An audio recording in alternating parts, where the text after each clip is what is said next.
মালদ্বীপের উত্তরাঞ্চলীয় হানিমাধু দ্বীপে প্রায় ২,০০০ প্রবাসী বাংলাদেশিদের স্বতঃস্ফূর্ত অংশগ্রহণে সম্পন্ন হয়েছে ভ্রাম্যমাণ কনসুলার ক্যাম্প।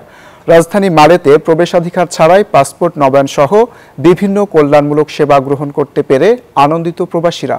প্রবাসী কল্যাণমূলক সেবা আরও সহজলভ্য করতে ভবিষ্যতে মালদ্বীপের অন্যান্য দ্বীপেও এমন ক্যাম্প আয়োজনের পরিকল্পনা রয়েছে। মালদ্বীপ থেকে ইমরান তালুকদারের তথ্যচিত্রের desk report.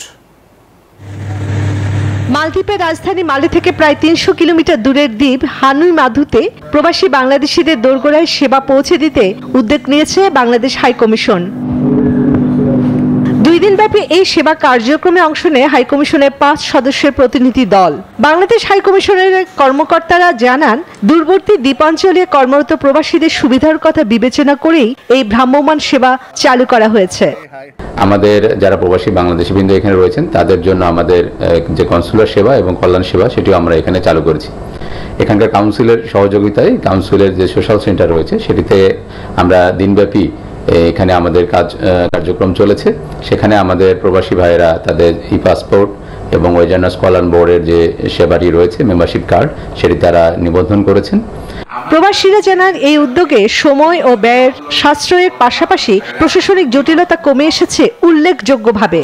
Bangladesh high commissioner consular টিমকে আন্তরিক ধন্যবাদ জানাচ্ছি এবং ভবিষ্যতে এইভাবে আমাদের যত বাংলাদেশের লোক আছে তাদের প্রত্যেককে এভাবে সেবা প্রদান করার জন্য বিনীত অনুরোধ জানাই। সফরকালে হাইকমিশনার প্রবাসীদের সঙ্গে এক মতবিনিময় সভায় রেমিটেন্স প্রেরণে বৈধ ব্যাংকিং চ্যানেল ব্যবহার, স্থানীয় আইন ও বিধিনিষেধ মেনে চলা এবং অবৈধ দালাল চক্রের প্রলোভন থেকে বিরত থাকার আহ্বান জানান।